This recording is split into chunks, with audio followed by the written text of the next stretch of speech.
being a good boss is very, very similar to being a really good parent and being Oh, able to absolutely. have really, clear structure and discipline and feedback systems.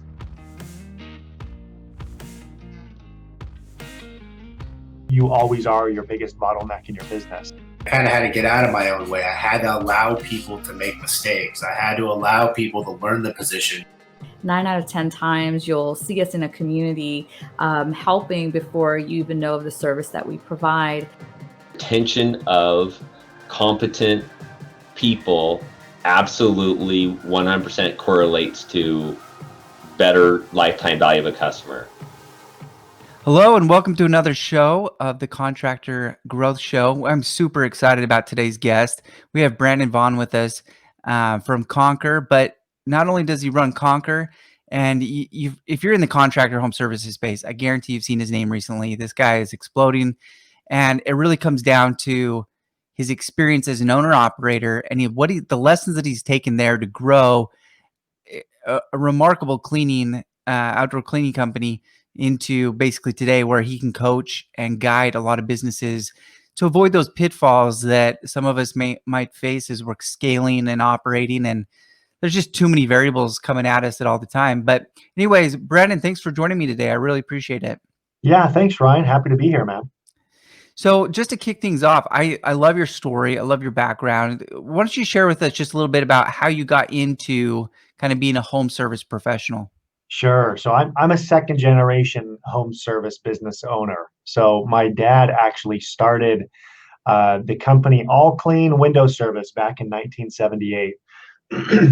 Excuse me. So during that time period, he was an owner operator for literally 33 years. So it was just him on the tools, doing the thing, going up and down the ladders, carrying the buckets, talking to customers, literally wearing all the hats in the business, with maybe one other employee during those 33 years. And for a lot of those years, I was that employee. And actually, a lot of my brothers and sisters were that employee as well. It was very much a family business. And, my dad kept it really, really small intentionally, never had a desire to grow the business. It suited his needs for many, many years, delivered, what he wanted from the business. Right about 2011, though, my dad was diagnosed with heart disease. And, was basically told by the doctor that he couldn't work physically anymore. And that was a pretty crushing blow for us and our family. At that point in time, I was off doing corporate stuff. I had a failed construction business that I, spinned up and then totally crashed into the ground, and had a few other entrepreneurial adventures, we'll call them, kind of trying to grow my own thing. And 2012, or 2011, when this all happened, we kind of sat down as a family and tried to figure out how we could still save the family business. Because my dad had no retirement set aside. He didn't have any savings, no really backup plan. So the business was basically just, faced with completely shutting down and just kind of, declaring bankruptcy, selling everything, and just kind of moving on. So I bought the business from my dad, bought it at a rate to where my parents would be able to retire. The business was doing about $100,000 a year in revenue at this point in time. Little small customer base, active customer base, and really kind of had to grow the business in order to take care of mom and dad, and also take care of my family as well. A lot of things I didn't know about business, kind of jumped into it, but figured out some stuff along the way. So you worked as an employee, so you knew the trade as well as anybody to come in and give you that unique position to kind of take over as the owner operator. But let's reflect back just a little bit as that employee. I mean, your boss is your dad, and I'm sure we all think we're all smarter than our dads, even though no one is. But tell me, what are kind of those things you observed as the employee role that you kind of wished you would have done a little differently? As an employee, Yeah. for my dad, it's funny because at the time when I was actually working with my dad, of course, I started very young. So I started working full time with my dad at age 13.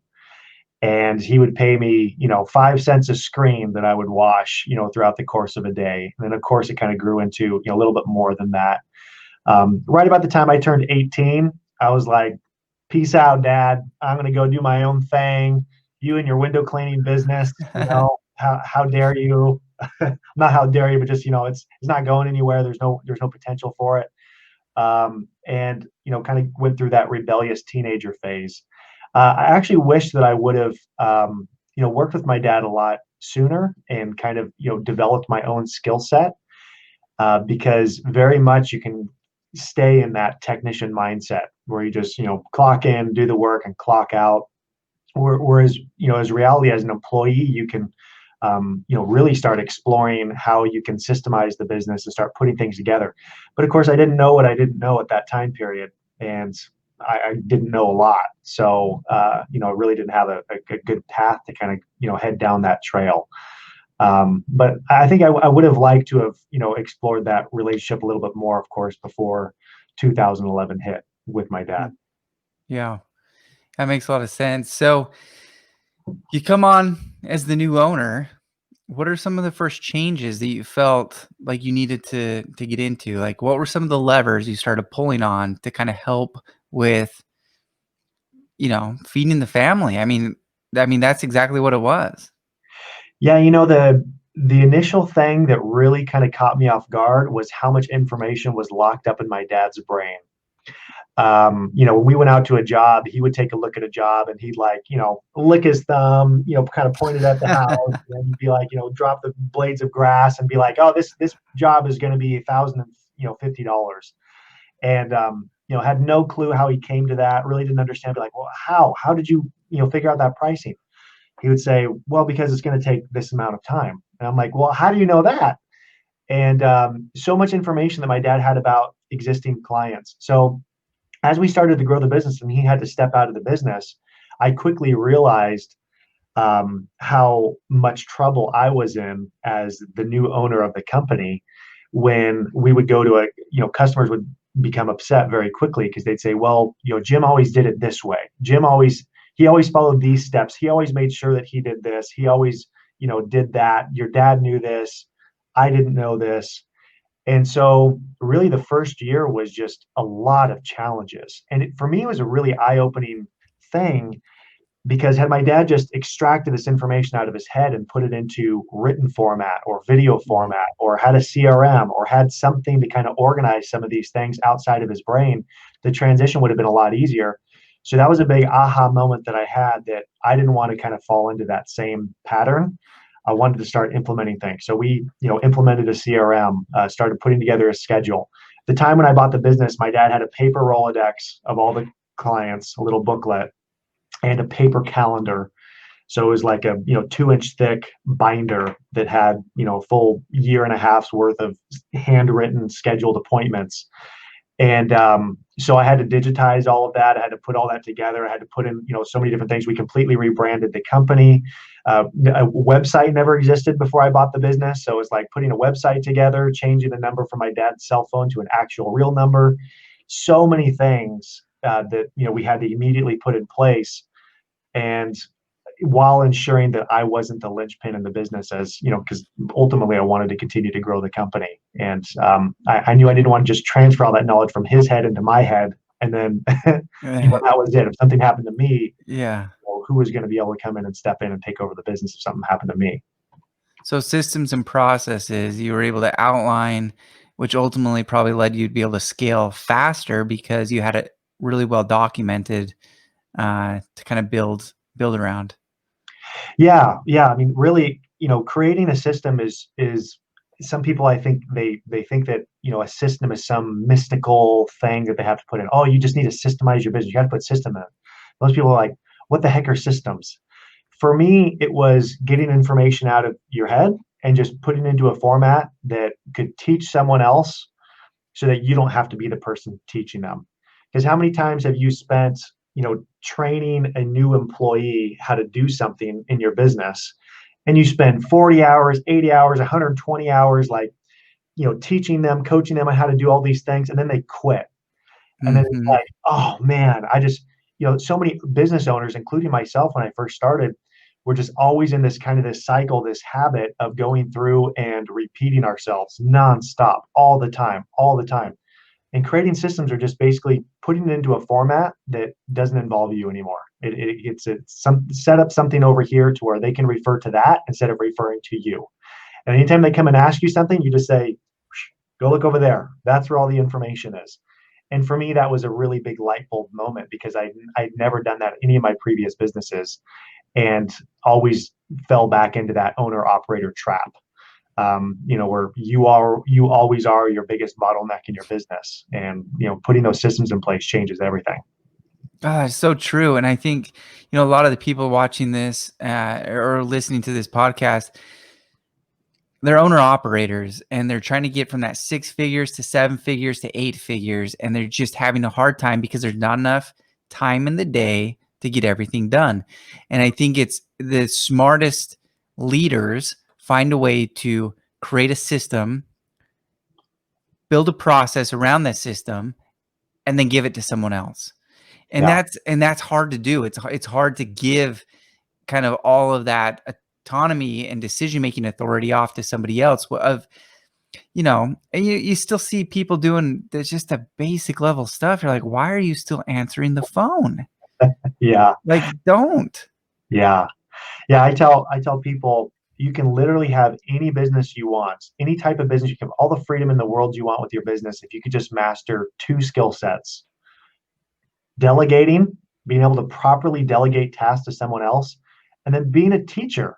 Teaching is an art, and to be able to teach someone how to do something, how to follow a proven process, follow a system, without you having to be involved in it, and setting them up to win, to where they actually retain the information, actually continue doing the thing. Man, that just literally unlock something in your brain to where you're like, wow, what else can I delegate off my plate? What else can I train someone else to do? Just become a fantastic teacher.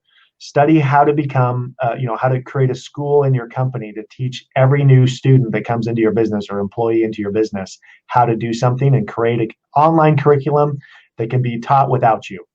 And you can scale so fast if you get those things in place.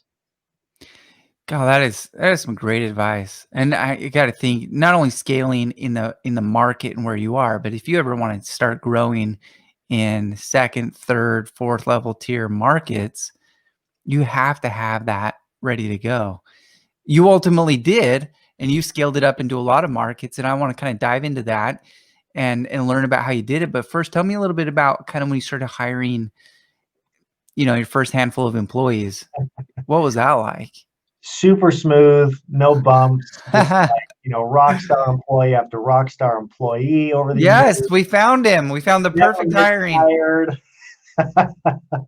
I think my story is riddled with all of the pain, anxiety, and problems and learning lessons that everyone listening to this has had as well. Everyone. And there was a couple game-changing books for me. One of them was The E-Myth by Michael Gerber that really made something click in my brain as far as being able to hire correctly and set people up to win, and to understand what your role in the company is, and that it's not better or worse than other roles. It's just different. And so really I'd say that some of the biggest troubles that I had was delegation by abdication, where I hire a new employee and I had rose-colored glasses for every new team member that came onto my team. I was like, dude, this guy's got a pulse. He's awesome. He's like the best employee that I've ever, oh man, this guy is so much better than all the other previous employees that I had. And every new employee, every new team member that came onto my team was going to be the savior of my company. And I kind of fell into this habit of, as soon as they came in, I would give them all kinds of responsibility. I would think that they got it way sooner than they actually got it. I'd set them free. They would burn out. They would do something wrong. There'd be a big wake of disaster in the background, or they would quit, or I'd have to end up firing them. They turned cancerous. I didn't understand why. Why do all these good employees turn cancerous? Well, because I was being their friend. I didn't set boundaries. I didn't set really clear written job descriptions and responsibilities and tasks and goals and KPIs. I didn't hold them accountable. And one of the things that I think was really interesting is being a good boss is very, very similar to being a really good parent and Oh, being able to, like, absolutely. have really, clear structure and discipline and feedback systems, and really understanding them well, and being consistent every single day, every single week, to where it's just like reliable. And I didn't view that level of discipline as you got to be a good parent, is the same as kind of being like a good boss, because it felt wrong. Like, these aren't my kids; these are adults. They're grown-ups. It doesn't matter. Everyone psychologically behaves in the exact same way as they do when they're a child. Even when they're a grown-up, they crave structure. They crave positive reinforcement. They crave consistency. They crave that familial environment, even inside of your company, a feeling of belonging. You have employees that'll actually work for you and your company more hours during the week than their waking hours spending with their own families. So, like, how important is it to be able to have that good mixture of a family environment, but still have it be a lot of consistency and structure inside of it? So I made every mistake you could possibly imagine in the book when it came to hiring employees, and really had some deep, dark moments, along the way that caused some serious panic attacks, anxiety-inducing nightmares. But every one that I went through, it never made me revert back to, I'm doing this all on my own. Forget employees. Employees are terrible. I may have said that a few times during it, but never actually reverted back. I always fell forward. So, that's, if you're going to fail forward and learn something from it, and start adapting and putting some safeguards in place so it doesn't happen again, rather than just blaming employees on all your problems. Take ownership over it. And I think that was where we really started getting traction. I love that insight. There's a psychologist named Bruce Tuckman that created a framework for team growth. And he kind of breaks it into four major quadrants: forming, storming, norming, and performing. And what you just described is exactly it. Is we get so excited about the formation process of a new team. We have this recency bias where we get excited about this new person, the pulse, their smile, and we're ready to take on the world. We're ready to go perform and grow. But we forget the middle elements, which is you got to storm into that relationship, normalize it to be able to create structure. To your point, you got to create structure. You got to create boundaries. You got to tell them what they need to do as much as what they shouldn't be doing. And that's when you ultimately can get to that performing status. I mean, you think about, I love watching sports, professional sports, and watching mainly the team dynamic and how it relates. And just because you've got a bunch of all-star players, you put them on the same team, there's a good chance it still won't work out. And it's because they haven't built out the right framework of what to do in the right moments. And I think that's really important to understand. And to your point is when we're kind of rushing into that new hiring, we're all excited. We ultimately assume we're going to get to that performing level. And as Bruce explains, a psychologist, about understanding teamwork, you don't get there overnight. That can take up to 6 months. And guess what? The second you introduce a new element, you start over. And that's where the cancerous and the poison of teams kind of come in. It's because you can have a perfect 5-man team, and as soon as you add in that 6th person thinking you're going to go from here to the next level, actually, because you didn't take the time to recalculate and re-norm and normalize the team, you're going to go back to square one. You're going to go backwards. So I find it interesting exactly how you explained, is because that's so true in a lot of entrepreneurs and especially service contractors. In building a team, we have to invest into creating structure, and the structure is going to give you the foundation to scale faster and scale better. And I'm sure you saw that in your company culture and as you learn those mistakes. Yeah, you brought up a really good point that I want to highlight: bringing in additional team members. A growth culture in a company can be awesome. Everyone's fired up when new people get hired to the team, when they see the growth coming in, they see opportunities, they see new positions being created. But it can also be very challenging to navigate a growth culture because people feel like they should be the one that was promoted into that new management position. They should have been the new salesperson. Why'd you go with an outside hire? Why'd you go with an inside hire? Silos start getting developed in your company where it's the salespeople against the service, against the, scheduling. And, it's like all these things start happening dynamics as your company begins to grow. Not having a good feedback system with your team, structured performance reviews where you're sitting down with each member of your team and you're talking about, hey, what do you want your next position at the company to be, even if it doesn't exist yet? Talking about that was one of my favorite questions asked during performance reviews because it was so eye-opening. We would have technicians say, I want to be an operations manager. I want to crush it. I want to be a sales. I want to be a new salesperson. And it opened up a door in a nice, formal setting to be able to say, awesome, operations manager, sweet. Let me tell you all the reasons why I wouldn't currently hire you as an operations manager. You never do your end-of-day checklist. You're not filling out the inventory. You're habitually late. If you were to do these things and then suddenly become operations manager, would any of your subordinates listen to you? Because they'll say, well, while you were doing it, you didn't do your checklist. You didn't finish doing this. You have to be so far above reproach. So if you ever want to be considered for an operations manager position, you have to be the most compliant technician of any of our technicians we have, to where when you get promoted into that, there won't be a single person on the team that says, that doesn't make sense. Why did he get that? And then it does something for the team. It clicks on a light bulb to where it gives them something to strive for. It makes them future think.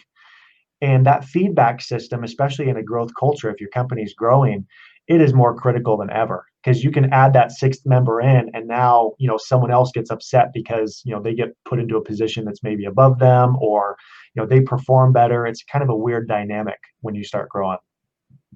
It's so good. I think probably the hardest lesson that I learned in growing, I've grown a couple companies, and the hardest lesson I've learned in that kind of element is the failure to explain that advancement does not equal entitlement, Right. and entitlement does not equal advancement. Like, if you show me additional, if you show me additional value, we can advance together.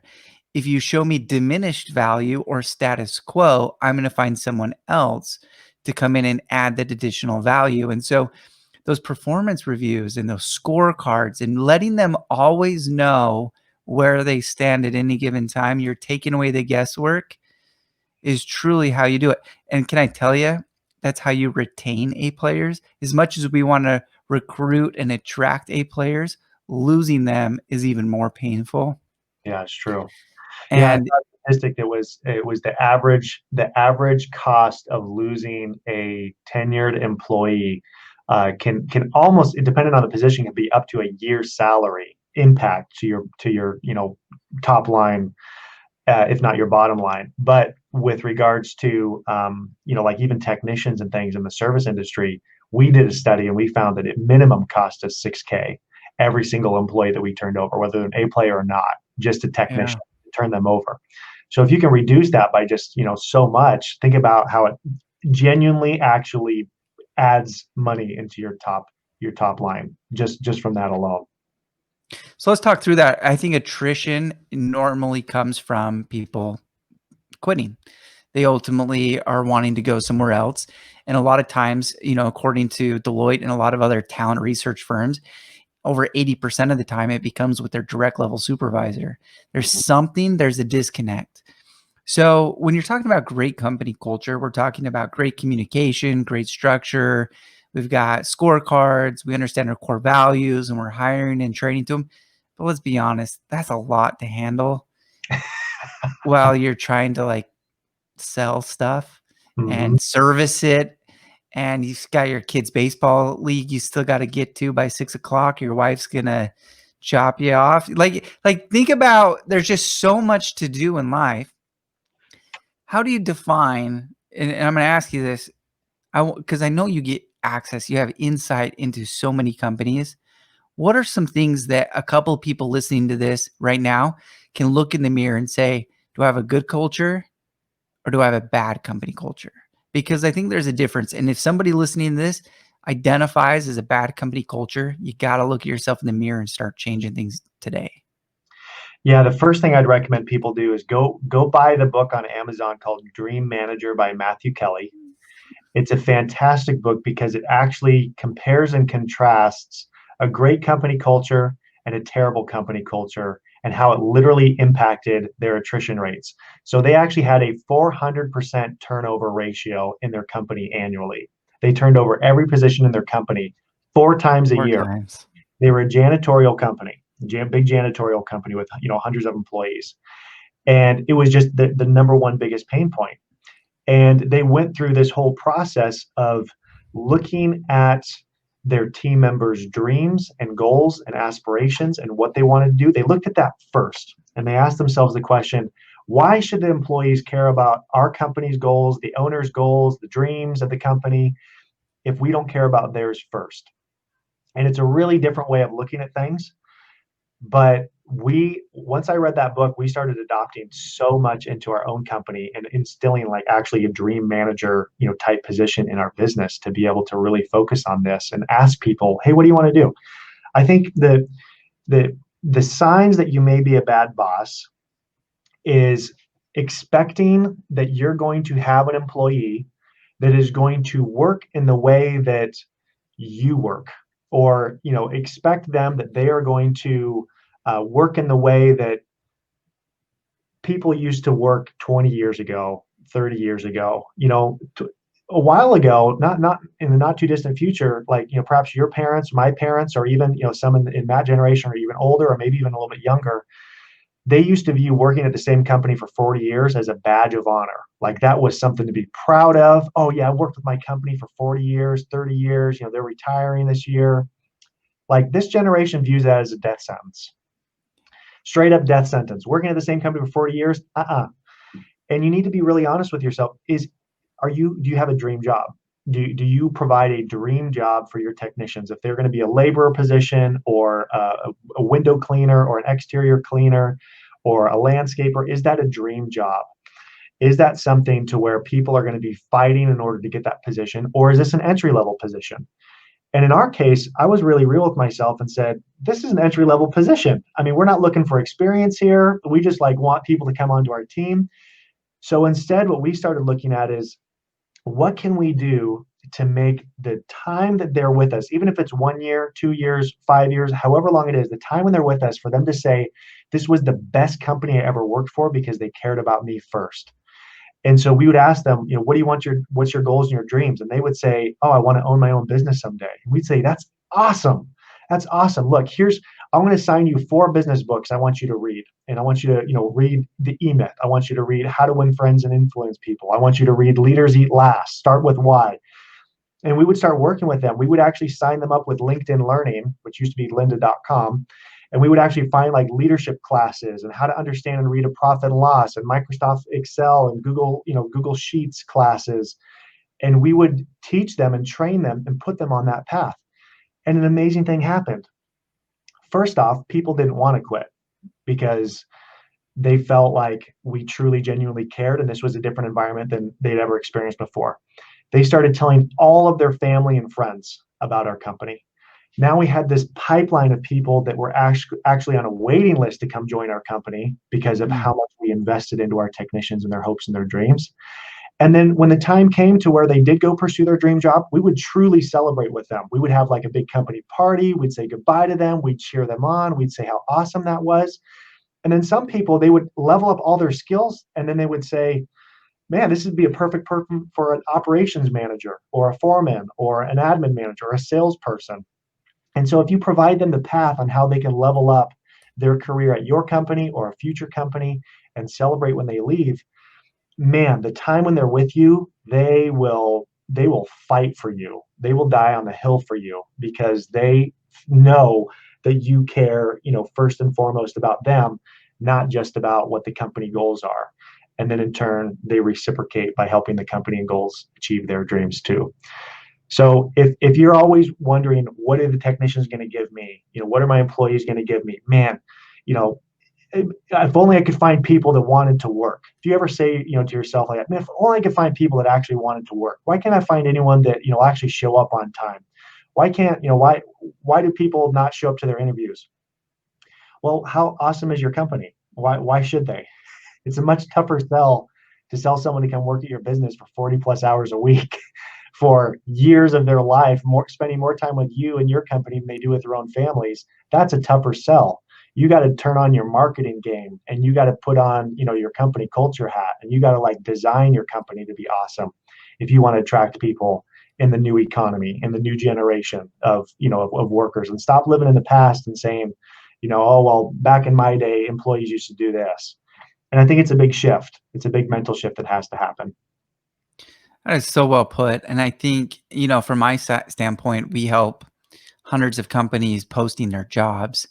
And I can't tell you how blue in the face I get telling people stop only talking about one-sided job descriptions. I challenge people to write a job description where 50% of the job description you are committing to them on what you're going to do for the employee equally as the roles and responsibilities they are going to perform for you. If you can do that, you are going to get the best quality talent that you could imagine, because A, players want to work in an environment where we win together. Mm-hmm. And unfortunately, it's a mental block, because, and I get it too. I'm 100% self-confess this. Sometimes as an employer, like, I'm paying for your time. You're going to do what I'm going to tell you to do. Like, it just becomes this, like, it's an exchange. I'm giving you money, you give me time. I give you money, you give me time. But the reality is when we can take a step back and say, this is a human who has dreams, has aspirations, and I can just simply ask them a simple question of, how you doing?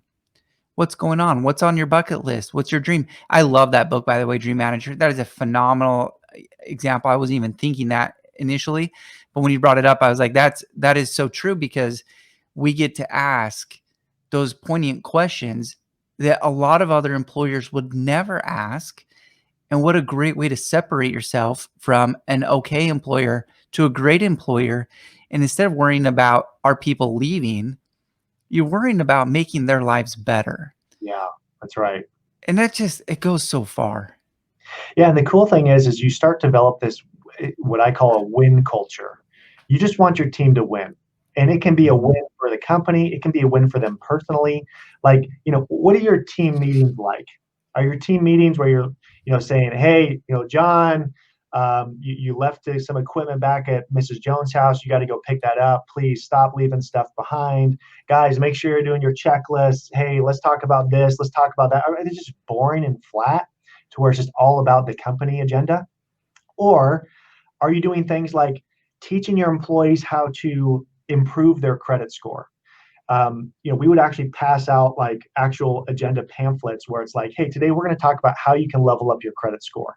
And did you know this? And we're going to teach you about, did you know that actually if you increase your, reach out to all your credit cards and just increase a credit limit increase, your credit score actually, increases, because your debt to, loan ratio ends up, changing, and that ratio ends up switching. And then we just talked about, how to put together a family household budget, for their house, which most of our guys and gals did not have, and they didn't have their house in order, which in turn bled into the company. So we just focused on them and what they wanted to do. And we would celebrate, we'd start off all of our team meetings by, talking about our company culture, or our core values. Don't just have your core values be something that you put up on a shelf and just let it collect dust. Like, use them in your team meetings. Hey, we're going to go around the room and everyone talk about an example of how one of their fellow teammates exemplified our core value of over deliver last week. And then everyone's going around and they're saying, oh man, John over delivered to Mrs. Smith last week. He did a +1. She didn't ask for it. He cleaned this part and he did this. And oh, Sally did this. And they're all bragging on each other and building each other up. And it's just like builds up the team. It embodies your core values. You're talking about it. Share positive wins. Kick off each of your meetings just by sharing positive wins of what happened last week, personal or business. Doesn't have to be related to just business. Talk about, personal awesome stuff that's happening. And when you create that kind of a culture where you set up your team to win, man, watch what happens. Like, watch out. You're gonna get a bunch of rabidly loyal fans. We talk all about, how to have a raving customer fan base. Your employees are your customers. Yeah.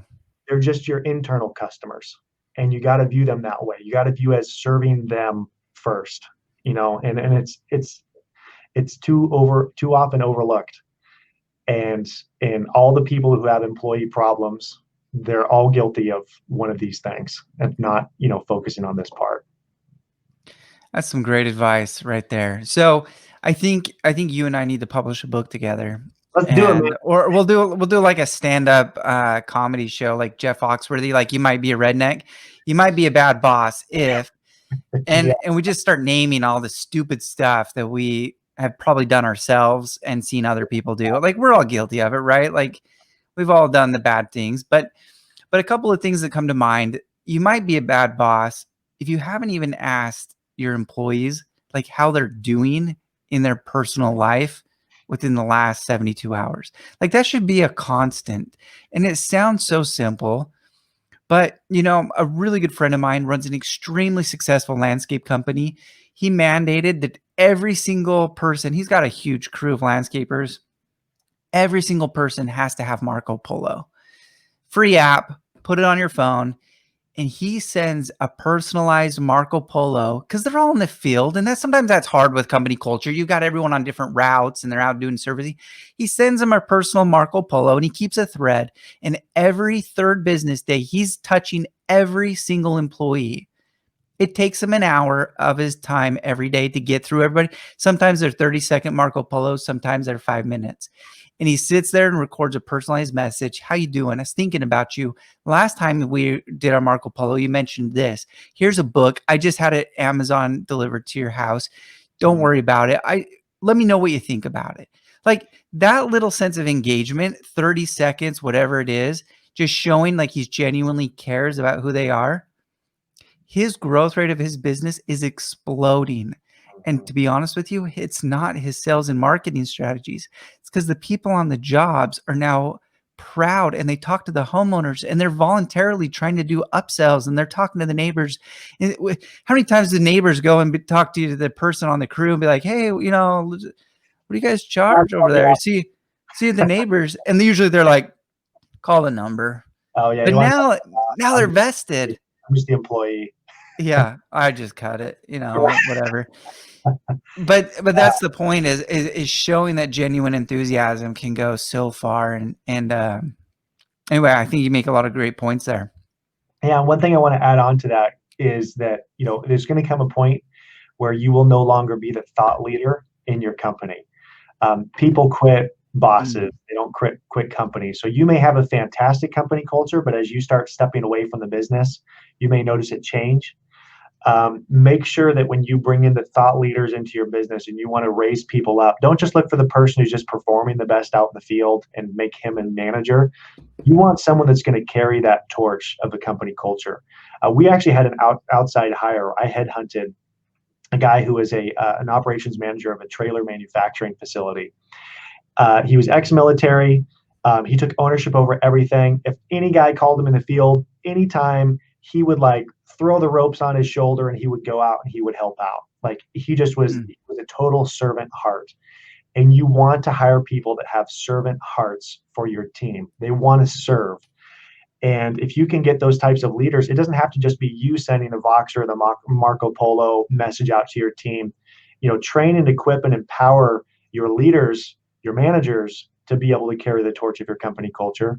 Because as you step back out more, you want it to be able to run on its own. You want to be able to have that set up. So, as you become higher up in the company, you in essence just become a business coach, and you're coaching your managers to be able to be phenomenal, mini business owners. Yeah. And that makes a big difference too in your culture. That's fantastic. Let me transition just a little bit. I want to know a little bit more about you, Brandon, and Conquer. Can you share with everyone just a little bit about what Conquer is, for those of you who don't know you and know kind of the power that you can kind of bring to the table with that?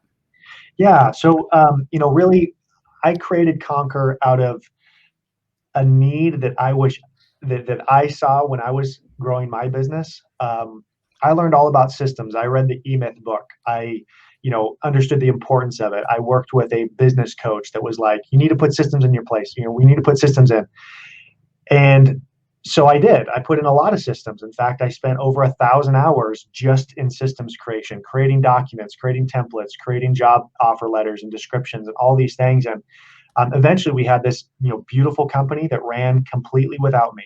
I'd come into, one of our multiple locations, and there would be someone rooting around on the shelf, grabbing things off the shelf. And I would say, can I help you? And he'd look at me and he'd be like, can I help you? Like, he didn't know that I was the owner, and I didn't know that he was a new employee, because the machine just worked. And it's because of those systems I put in place. So I wanted to put together something that provided people with all those templates and documents and resources.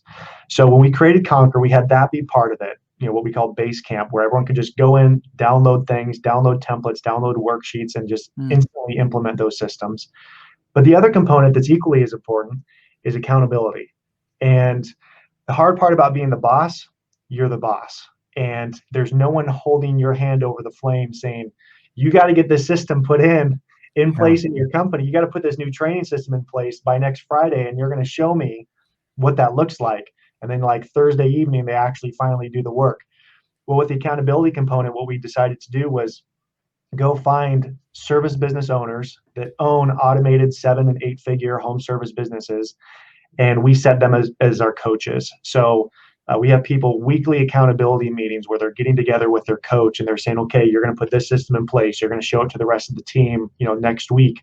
And we team people up into 4 business owners, and combined with everything in the whole community of the hundreds of conquerors we have, is this really, really special thing to where our average conqueror grows, as of last year, 70% year on year. God, and we've had incredible. some people that have experienced 300, 400% growth, of having a 6-figure business and literally quadrupling a 6-figure business into a 7-figure business, literally just from putting some of these things together. So that, accountability, the clarity of knowing exactly what to work on next, and then also that community is what we call, what Conquer is. And it's an application only process. Not everyone who wants to be a part of Conquer in our mastermind group gets in. So we have an application process. We go through a vetting, and we try to figure out if someone's a good fit or not. We've told people no before if they're just not ready for it, or they don't have the mindset to kind of execute. But if you're interested in joining us, come check us out. Yeah, just on your website. What's the website? Yeah, go to agsconquer.com, or you can go to conquernow.com. And that'll send you there, and you can go. You can check out, learn a little bit more about our programs, and put in an application if you'd like to work with us. Fantastic. All right, Brandon, my last 4 questions for you. Rapid fire. Here we go. Let's do it. How many hours a night do you get to sleep? Oh, 8 hours. 8 hours. That's solid. Yeah, maybe 7, but I always shoot for 8 hours. I put the kids to bed early. When you got kids, you got to put the kids to bed early, and then you're just like, well, I might as well go to bed too. Awesome. What entrepreneur are you following that inspires you? Simon Sinek is one of my favorite thought leaders. Mike Michalowicz is a total rock star, but Simon Sinek is someone who every time I hear him speak and talk about what he's working on, I'm absolutely blown away. So he's someone I look to a lot. He's very good. Favorite business book? I know you mentioned Dream Manager, but what's your top business book? I mentioned the E-Myth. I mentioned Dream Manager. Those are definitely my tops. I would say How to Win Friends and Influence People is just a phenomenal book to read, and it's awesome because you can give it to all your key managers and key employees to read as well. It's just a good level up book. Couldn't get my driver's license till I'd read that book. Just a little, really? little nugget. Yeah. Wow. That's your parents? Your parents? Yeah. I love that, man. That is awesome. Wow.